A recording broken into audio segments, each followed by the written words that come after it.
कि सब अपूर्णता समाप्त हो, पूर्ण बन जाए, फिर कोई कमी नहीं रहे।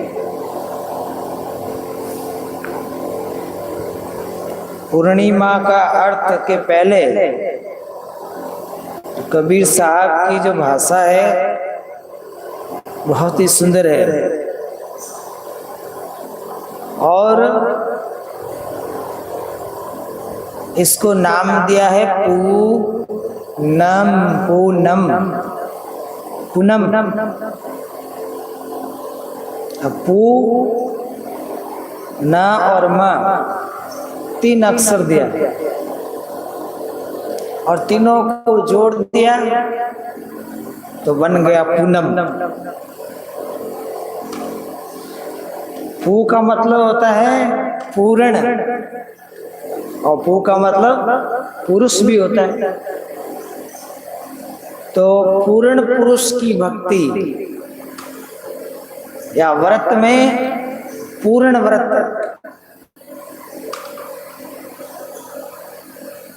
और पू के बाद में र शब्द है।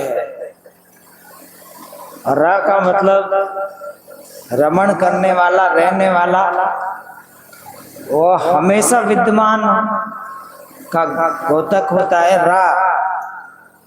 रा शब्द मतलब रहने वाला, हमेशा। दूसरा अर्थ होता है र का मतलब रस भरा। र जो हमारे जीवन में रस भरता है, और मां सारी मांग, जो भी मांग, रिद्धि सिद्धि, रुपए पैसा, धन संपत्ति, जमीन जायदाद, बेटा बेटी, स्त्री पुत्र की प्राप्ति, सारी कामनाओं, सारी इच्छाएं मिल जाती है जिस भक्ति को करने से, जिस साधना को करने से। तो उसको अपन कह सकते हैं पूनम। पूनम व्रत, जब व्रत आता है तो उसमें तो भूखा रहना पड़ता है, परंतु इस व्रत के भी कई अर्थ होते हैं। व्रत का मतलब केवल भूखा रहना से ही नहीं है, वो तो एक अर्थ है जो हमारे आज की समाज ने यही समझा। व्रत का मतलब होता है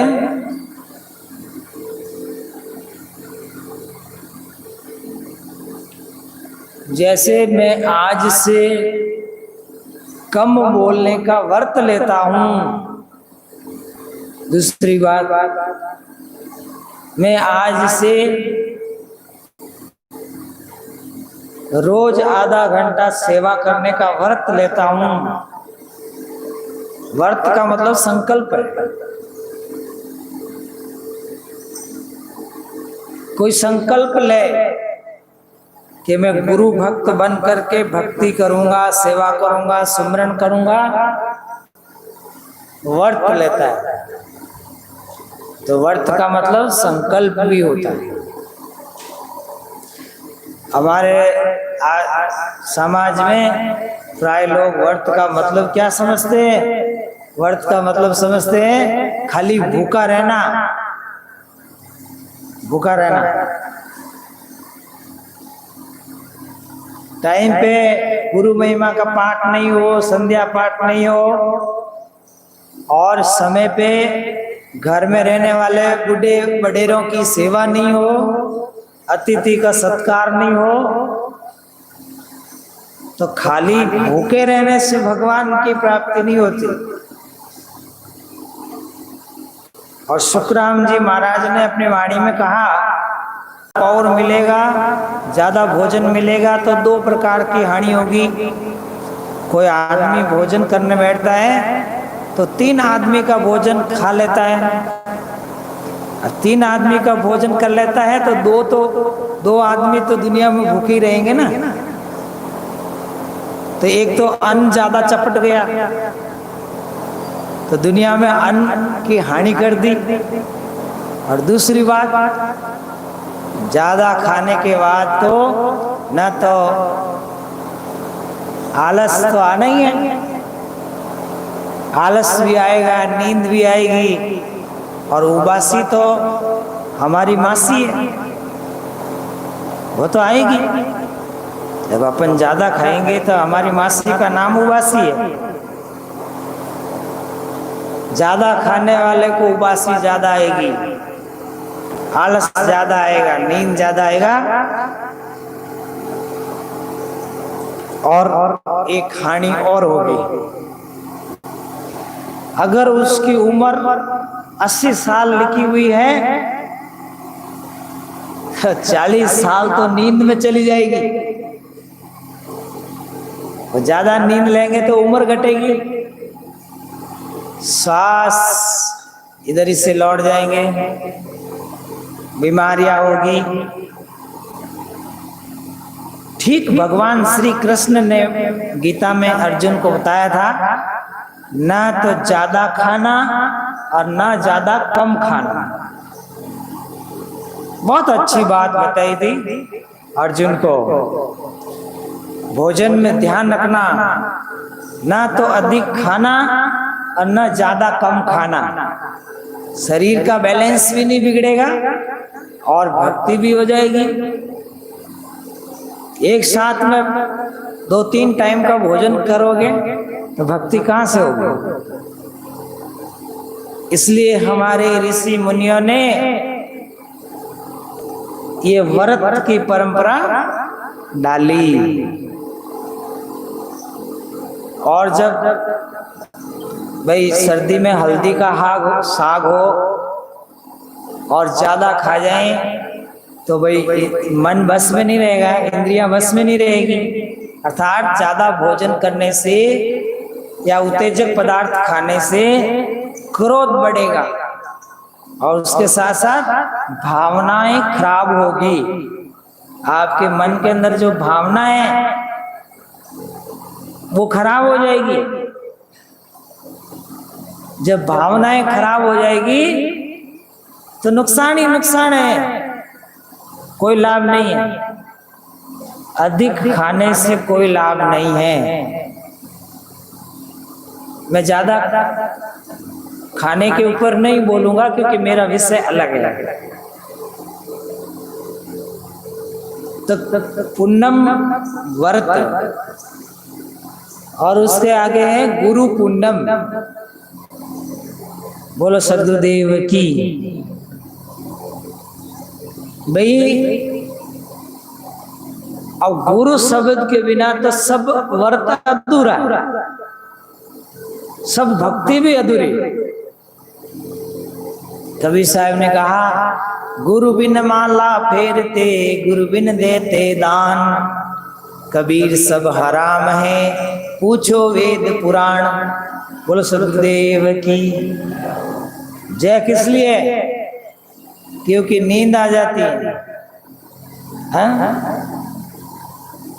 दिन भर भूखा रहे तो शाम को भोजन ज्यादा ठूस लेवे और फिर नींद तो आनी आनी है।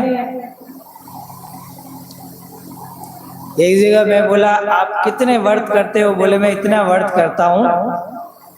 ठीक है।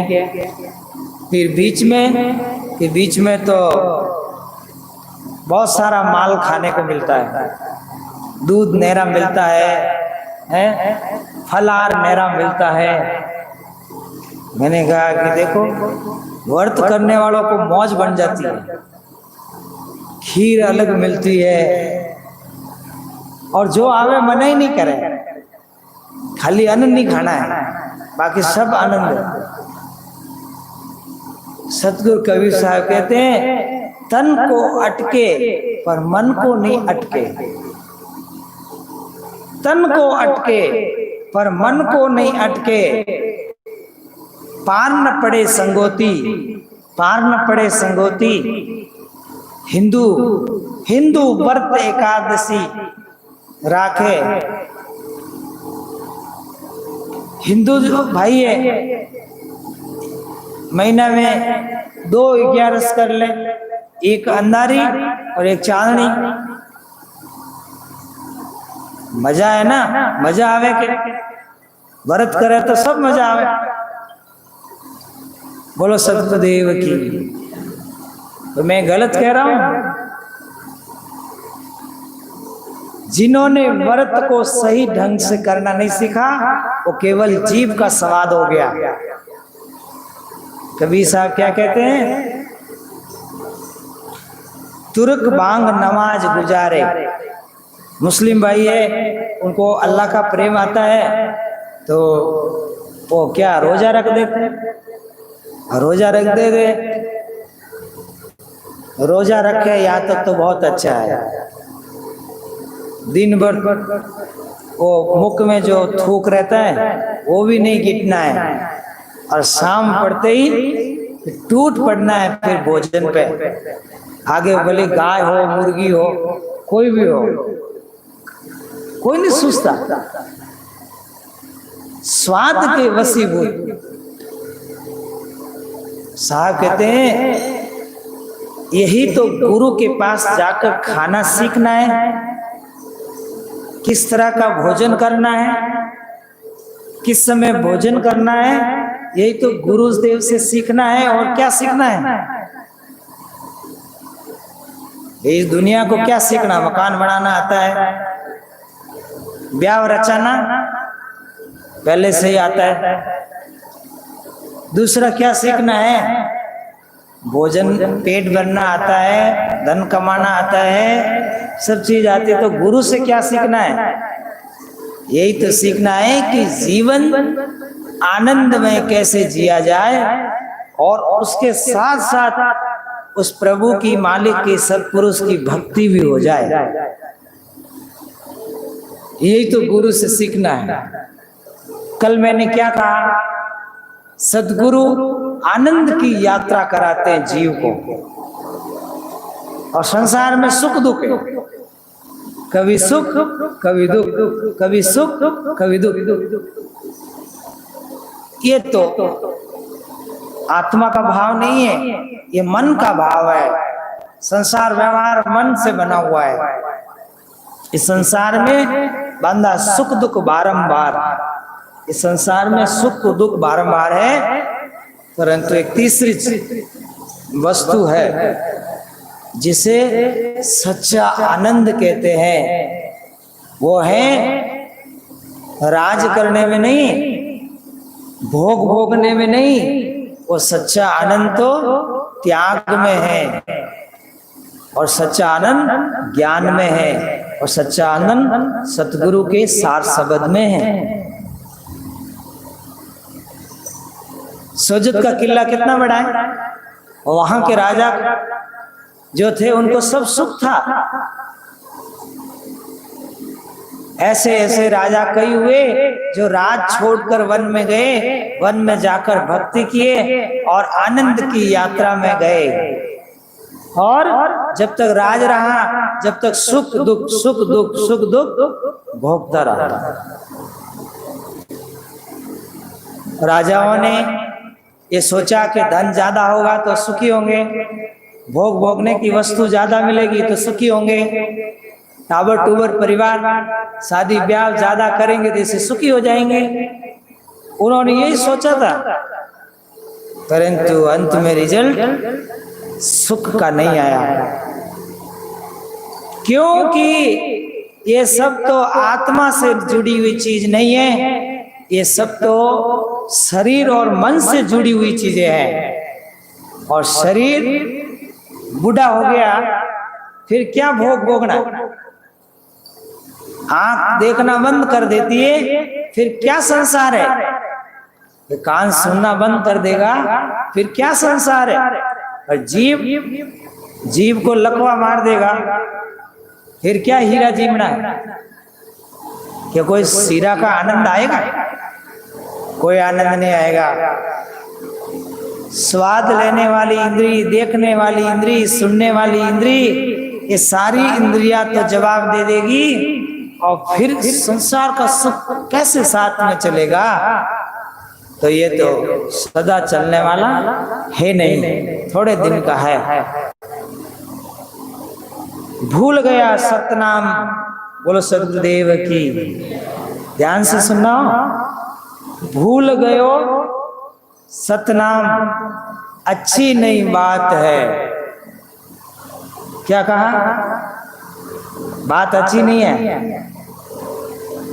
सत्संग में नहीं आओ या सत्संग में नहीं बैठो, सत्संग का गुण धारण नहीं करो, या भजन नहीं करो, या दान पुण्य नहीं करो, माता पिता की सेवा नहीं करो, या अतिथि का सत्कार नहीं करो, किसी के दिल को खुश नहीं करो, है? ये बात अच्छी नहीं है। ये बात अच्छी नहीं है। भूल गयो सुकृत कर्म, और नाम भूल गयो जीव, अच्छी नहीं बात है।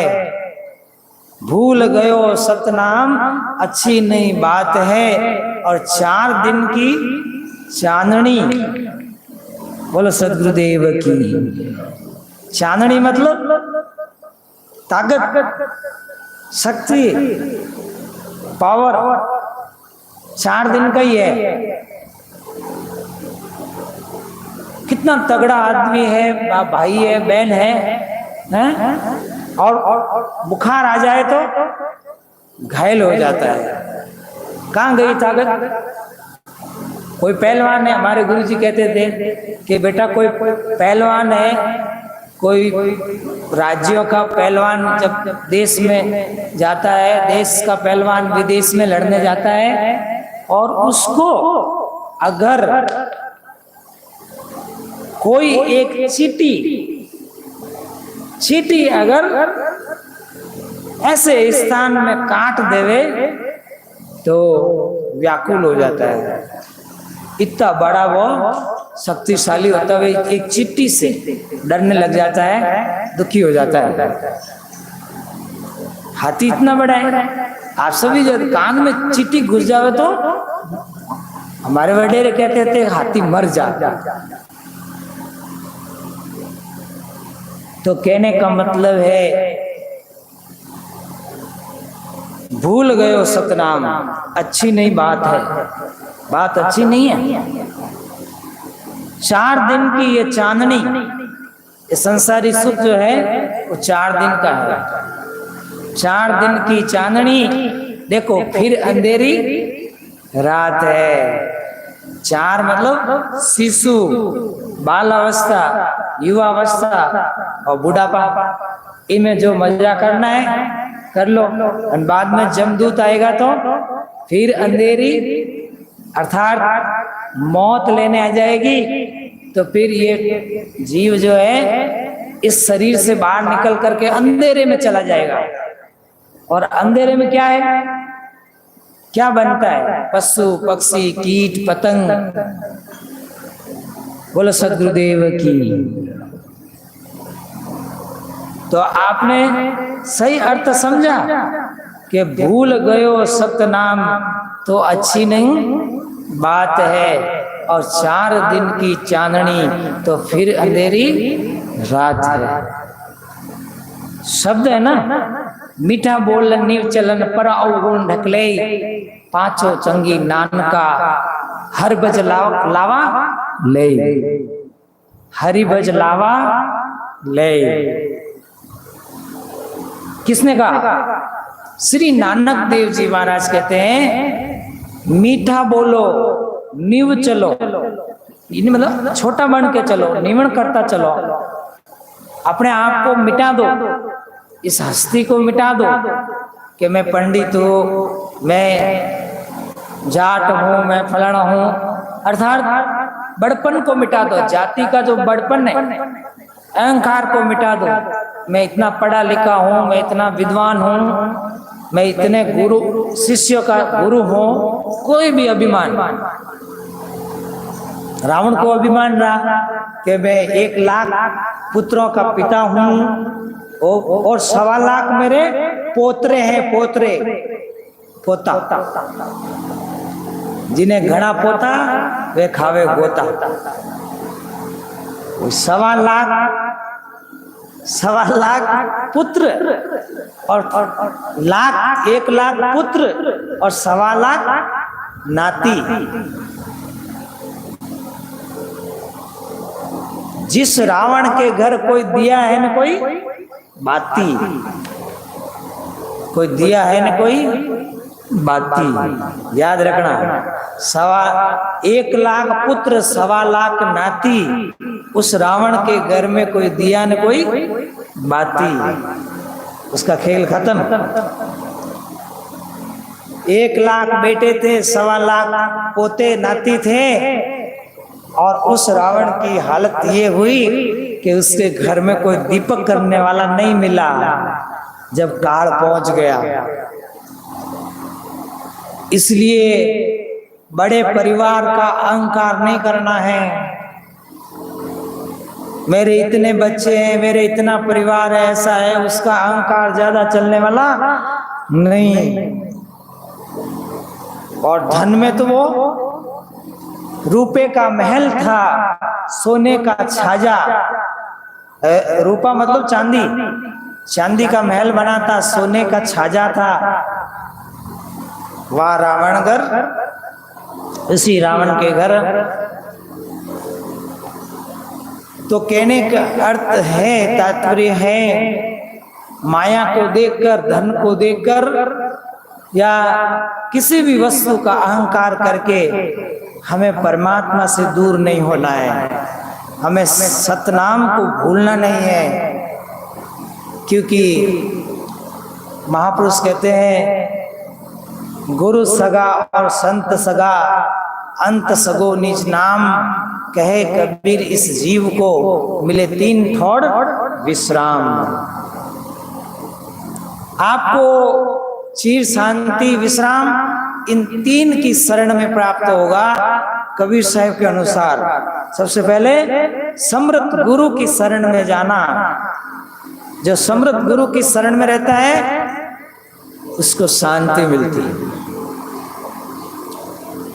दूसरा, संत, जो अच्छी रहनी के संत हैं, उनकी सेवा कभी नहीं छोड़ना, उनकी भक्ति कभी नहीं छोड़ना। भाग भला जागर संत पधारे, और कर कृपा भवसागर तारे। भाग अच्छा भाग होए तो संत, और अच्छी रहनी वाले, रहनी गहनी है, कुछ रहनी गहनी की बाता। ऐसे नहीं कि मैं बड़ा आश्रम बना दिया तो बड़ा महाराज बन गया, नहीं, रहनी बड़ी चाहिए। जैसे कहे करे पुनि तैसे, जैसा